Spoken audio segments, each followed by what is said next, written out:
Consumers beware of changes to bread basket items. The Bahamas Union of Teachers discussing the outstanding lump sum. And a memorial held today for a national hero. The Bahamas Tonight Northern Edition starts now. This is the Bahamas Tonight, the Northern Edition. Good evening all. I'm Megan Shepard. Thank you so much for tuning in.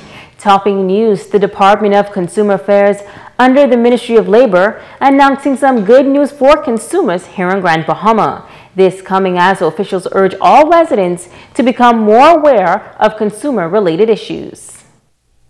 The Department of Consumer Affairs is mandated to monitor shops and stores on a rotational basis, respond to consumer complaints, and police stores to ensure that merchants are in compliance with the law. However, items considered to be luxury items are not controlled by the government. Chief Price Inspector Reno Smith says that the department here in Grand Bahama has been doing an excellent job in monitoring items that fall under their portfolio. I'm happy to say that the price inspectors in Grand Bahama inspect all food stores a minimum of 3 times per week.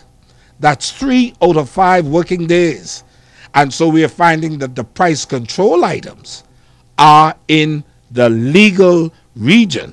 But again, those luxury items, the ice creams, those things, as far as the government is concerned, you don't have to eat. They are luxury items. And so we've noticed that the food stores are going up on those items that are not price controlled.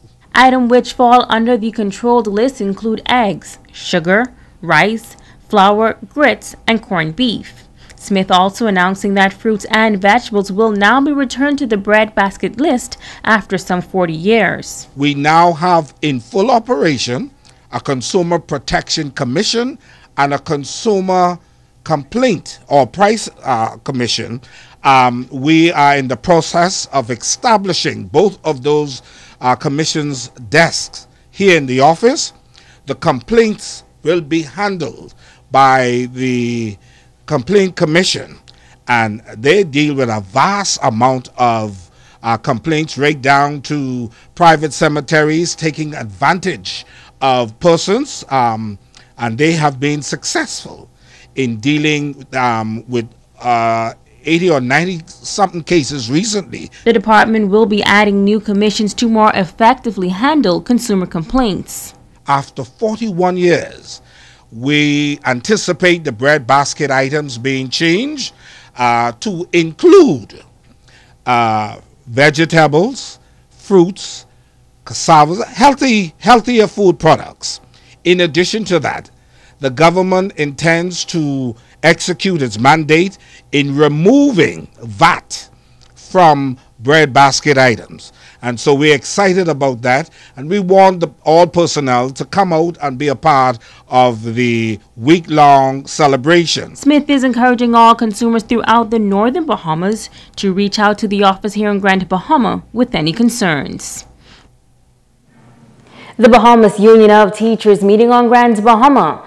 The membership assembling at the BUT Hall in Pioneers Loop to discuss issues of concern facing education and the union in general. But President Belinda Wilson says the outstanding lump sum payment is one of the issues on the agenda. There's a $1,000 lump sum payment that teachers should have been paid from September. The majority of our teachers received that pay. However, there are about 753 persons throughout the entire Bahamas who have not yet received that pay. So we want to also have discussions on the collective bargaining agreement, because our 5-year agreement expires on the 30th of June this year. And so now I'm in the process of putting together the draft for us to be able to present to the government in short order. There are some terms and conditions of service. Sometimes there are grievances. Just a matter of speaking about our annual general meeting that's coming up, our 71st annual general meeting that is coming up in June. So it's an information meeting. The BUT president says that following a meeting in New Providence, teachers arrived at a position concerning the overdue funds, and teachers in Grand Bahama will be given an opportunity to state their concerns as well.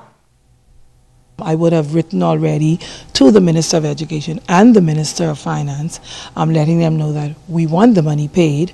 The money is long overdue. It isn't something that teachers are begging for. They've already worked for it. I can say to you that our meeting on Tuesday in New Providence, the majority of the members have already voted that if next week we don't have a confirmed date as to when they're going to be paid, then we will move forward with filing a trade dispute and making sure that we put pressure to bear so that the teachers can get their monies. A special memorial service held at the Jack Hayward Gymnasium this morning in honor of the late Sir Durward Knowles. Sir Durward was laid to rest in New Providence earlier this week, and today the Grand Bahama community gathered to say a final farewell. Sabrina Brown has the story.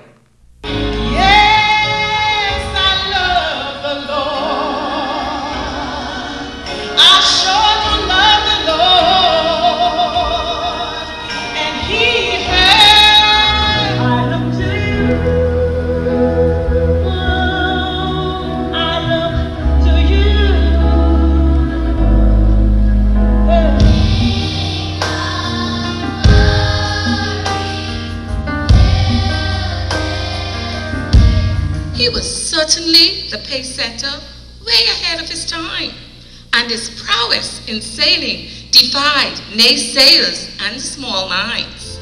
You ever know that you're my hero? You're everything I would like to be. An elaborate ceremony celebrating the life and legacy of the country's first Olympian and founding member of One Bahamas, Sir Durward Knowles. Family, friends, and government officials joining schools from around Grand Bahama to say farewell to the Bahamian philanthropist, hailed as a man worthy of praise. Words cannot adequately describe or explain someone in his 80s. Traveling the length and breadth of this island at individual One Bahamas special assemblies. The life of Sir Durward is one that the Bahamians can be proud of and one that we can learn from and encourage the next generation to emulate. Sir Durward's daughter Charlotte Albury was touched by the local tributes. We couldn't be more proud of him and being involved with One Bahamas in Freeport and all the good work that they do. Sabrina Brown, Saturday Network News.